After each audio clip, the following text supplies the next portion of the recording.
Police in Guelph are warning about the dangers of AI programs after a high school students used a program like that to create fake nudes of classmates. Rowe reports.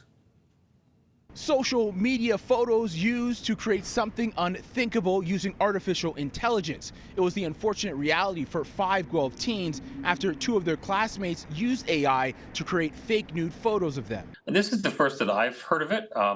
Certainly as AI technology becomes more accessible and easier to use and more widely used, our fear, I suppose, is that we might see more of this type of thing. It's a new dark reality that parents need to think about. Harmless photos of their kids online being used with a nefarious intent. Guelph police say they were made aware of an incident involving teens possessing child pornography on January 13th, and technology experts say it's easier to do this than you think. It used to be you needed an entire studio full of state-of-the-art tools and software in order to create these kinds of assets, but anybody with a smartphone, a tablet, or a computer and an internet connection can literally do this, in their spare time. Experts say while it's hard to completely protect yourself from people exploiting this technology, there are small steps that can make a big difference. For example, not posting as much online or posting from a private account, limiting who can engage with your content. Put watermarks on photos as well, because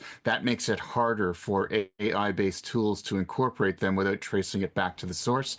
Parents and kids need to have open dialogue at home, and kids and parents need to recognize this kind of thing can happen. And if it does, parents should not be punishing their children. They should be creating judgment-free zones in the house where kids know they can go to mom and dad and not be punished for bringing these things forward. Experts warn that the lack of regulations and corporate accountability leaves AI platforms unchecked. They argue that these companies prioritize profits over protections. No, there is no will or desire within the technology community among these big tech companies, these AI platforms, to do anything about it, because for them, it's all about engagement. The more people use their tools, the more advertising they can serve up, the more subscriptions they can get, the more money they earn. And so they aren't putting in the protections that we need simply because there are no laws that require them to do so. It's not good for profitability. And while this kind of offense could carry serious legal consequences, including up to 10 years in prison,